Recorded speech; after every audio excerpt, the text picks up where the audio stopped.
We'll proceed to the balance of the panel here. I think we'll go by alphabetical order as you've been lined up along the table, if that's possible. And so we'll begin with Mark Andersen, Supervisor of Elections at Bay County. Thank you, sir, for being here today.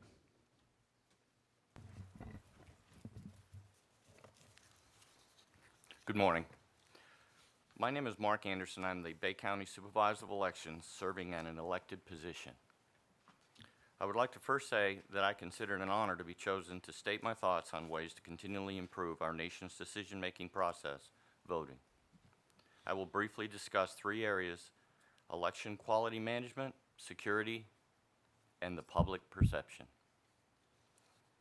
Under election quality management, for 3.5 years, my office has been certified under the International Organization of Standards ISO 9001-2008 Quality Management System. My office is the only election office in the country with this certification. I have also been trained as an ISO 9001-2008 lead auditor. This certification quality management system is not a well-known or used program in the election profession. However, it is widely used by contractors providing vital equipment to our military and civilian bases. I don't contend that it is the only quality management system available, but it does provide an annual third-party audit and minimum standards that must exist in some format for election offices and for vendors providing services to the office. The system has provided a very useful path for my office as well as vendor performance to measure and improve performance and uniformity. My opinion is that if the approach to the elections is addressed as a not-for-profit business quality accountability program, some type of quality management system with minimum and maximum controls must exist. Improvements can only be obtained on the measurement of function, prevention, and worst-case failure or perceived failure of the right to vote and to have that vote properly counted or not counted. Without a beginning plan process, an election cannot occur, nor will it end without a planned expected performance. Public voter registration, process of voter registrations, continued update of registrations, election timelines and preparations, public testing, absentee voting, early voting, election day voting, 10-day overseas receiving, recounts, final certification, post-election audits, and finally, records retention. These are just a few of the processes that must have process uniformity. Without uniform process, measurement becomes difficult, if not impossible. Perfection is the overall goal and can never be obtained without uniformity of process. A baseline of minimum standards is better than no standards at all, even if the minimum is broad in scope. Individual uniformity within any office is critical to success, and without it, it's just a matter of time before error becomes unmanageable. Baseline uniformity between counties or states will always have a more measurable outcome. We are different in many ways, but very much alike when it comes to election equipment from our like vendors. Quality factors and requirements should include at a minimum standard quality measurement for all vendors. In my office, total office buy-in and support of uniform office procedures is mandatory. This ensures that input through a nonconformance, a meeting discussion for findings, and a determined corrective action allows all to be part of the solution. Written procedures detailed in all areas that can be used to train new personnel versus any individual resource or lack of resource if that individual is not available.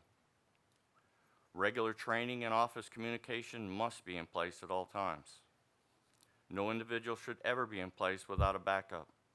A sole source individual is one family emergency away from failure to provide quality service to the public.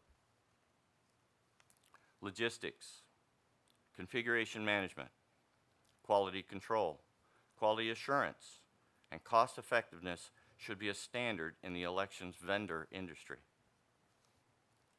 Spending more does not mean better efficiency. Compare cost to access. Caution should always exist with technology. When it is running without issue, you gain great results. However, failure of that high-volume system can and will result in catastrophic failure. I believe that any and all election offices and equipment vendors must have some type of quality management system in place. At a minimum, an elections office must have uniformity, quality control, and quality assurance from data to physical election systems. All vendors and contract support members used by any vendor should have some type of proven quality management system in place and be evaluated prior to performance of any task. This would provide a further level of protection for election officials who purchase certified systems. Under election security, security is never easy or convenient. A review of any completed project election should never be reviewed by the project manager in charge. A separate quality control and quality assurance checks must be performed each and every step of the way. For example, staff responsible for coding or creating the ballot should never be involved in the final testing or the quality assurance verification. It is mandatory in my office that a two-person process quality assurance is performed using established standards. Area security risk assessment of the process is mandatory, well in advance, never afterwards. If you have not addressed all possible scenarios, you are not prepared. For example, during a recount, an election using a paper ballot, any pen or pencil not under direct control and separate from the process puts the paper ballot at high risk. Remove all pens and pencils from the area prior to beginning and establish security quality assurance. This is a very simple risk adjustment, removes the possibility and also the perception of any possible tampering of the paper ballot. As we move on to public perception. Under public perception, if what you are doing and how you are doing it is not documented, the general public has zero trust, and you have no proof. Contrary to the desires of all, lines are lines and will always exist to some extent. The level of tolerance and existence is directly affected by the number of ballot sheets and/or pages, length of ballot language, time of voter arrival, and proper planning. If 150 voters are in line at 7 a.m., it will take some time to process and catch up. Also, if 50 voters arrive at 6:50 p.m., followed by a bus of voters arriving to vote, you will have a line. It is vital that effective legislation and an efficient budget are considered. Advance expected performance and budget planning to include effective voter understanding will prevent extremely long lines. Media fuels the public perception that an election is over on election night, if there is no close race. However, in Florida, it is never over on election night. Results in many Florida races continue to have very small margins or victory or defeat. No matter what election night results reveal, the election is not over. Results are unofficial,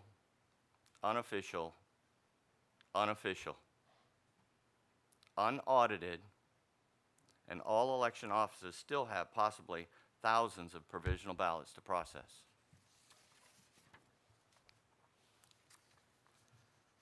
Election officials and staff, election equipment vendors, and printing vendors all have a few things in common.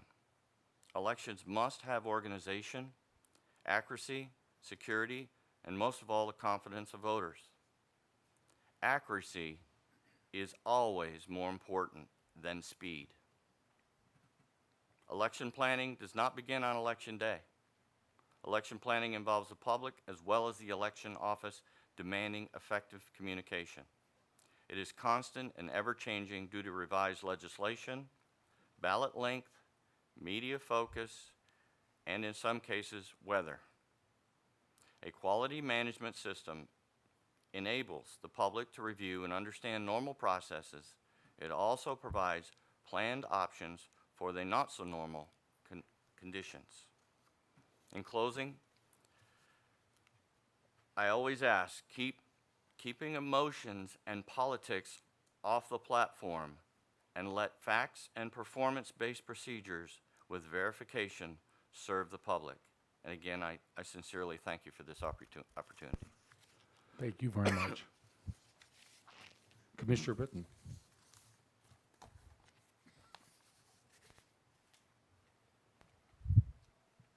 Thanks, Joe. Little button challenge down here. Thanks, Supervisor. Boy, I've got several questions for you, but I'll try to be brief. I'm struck by the dialogue that we had earlier with you, Mr. Secretary, around really this localization / customization discussion versus the efficiency that you maybe could gain theoretically from a set of standards, maybe statewide, federal-wide. You know, these are things that I know we'll want to discuss over the oncoming months. So here we have a supervisor that has taken upon himself to establish this system of standards, the ISO. Me personally, I'm passionate about standards, but yet this doesn't feel like a standard if we only have one particular supervisor an area doing this. So I'm wondering, and maybe it's not a question specifically for you, Supervisor, or maybe it's for the panel in general, how do we think about this? One, how do we know if it's working, this particular process? And two, if it is working, why would we not want all of our states to be doing something similar? I'm not saying that this is the way we should go, but I really would like to have a more theoretical discussion around this localization discussion we've been having. Well, first of all, I have a great deal of respect for all of my colleagues in the elections positions that they currently hold in the state of Florida. And one size does not always fit all, but there may exist minimum and maximum standards. And the only reason that I discuss or bring up or went into this path, I don't come from a political background. I come from a military background. I come from a technician background. I've spent 10 years in the Navy SEAL teams, and I'm not good at being shy. So this world that I'm currently in is very, very comfortable for me because I know what a nonconformance is. My office knows what a nonconformance is. Anyone at any level in my office can start a nonconformance process. It's just a format or a process. And what it has given me is the ability to remove politics. Because the thing that I would not like is to have politics involved under review of my office. Because when you start putting politics into procedures, I think you have a greater difficulty trying to figure out who's right, who's wrong, and how do we get out of this or accomplish something and come away with a good answer. And I started this nonconformance process through the ISO 9000. It has a third-party auditor that has minimum standards. I can tell you that anyone should be able to meet the minimum standards, and I'd be willing to bet that most of the counties, if not all, in Florida could meet those standards. They're not detailed standards, but they're a process of how to evaluate your own office. And I tie it back to that individual constitutionality. I'm all for that, but I also want us to be successful together. And that we are not alone as election supervisors when you involve vendors. And I think that when you talk to vendors, and I'm sure I'll hear it after today, that implementing this program in my office, I went from 11 pieces of equipment failure after maintenance to 1 in 3 years. It applied pressure on the vendor to show me what your maintenance procedures were, how you were doing it, what you were changing, how often it was occurring, and we follow up because our procedure says that we do what we call an EFT, election function test, immediately following their maintenance or ever touching that equipment. That alone enabled us to ensure that equipment was better prepared for our next election. So we learned that through the process, and this process helped my staff be part of the process. And I can tell you, I have sent nonconformances to the Division of Elections. I have sent nonconformances to the Postal Service. I have no power in my direction to make them do what they need to do, but I can tell you that the responses have been very, very good. They have responded back saying, well, I didn't know that our equipment was messing up things to the point where you could not read them. So they go and look and they do a maintenance or some check, some quality review of some level. So this is very easy for me because of my background. But there are many other quality management systems out there that would be very comfortable for others. And I think that if the language gets brought into the process, because me as an individual, logistics, configuration management, quality assurance, all those terms are much better than glitches, problems, trouble, all the buzzwords that immediately get voters very deeply concerned, and they may or may not have a need, but when you say problem, what is the problem? How long has the problem been there? What are you doing to solve the problem? We don't have problems in Bay County. I always kid with our precinct election officials that we have nuances. So when we have a nuance, that means everybody needs to get busy. So, if I may follow on to that question, it sounds like you have metrics and you're using metrics. Can you explain to me what some of the key metrics are? Some of the metrics, I'll just go down through, let's say the election equipment itself. You have an audit log that prints out at the end of every election that you can do. You can gain a great deal of information from that audit log. We went through a 2-sheet, 4-page ballot for the first time in this last election and survived, I might add. But I can tell you there were some challenges. And we also have learned by going back and looking at those tapes how often different actions were taking place on a 2-sheet ballot versus a single-sheet ballot.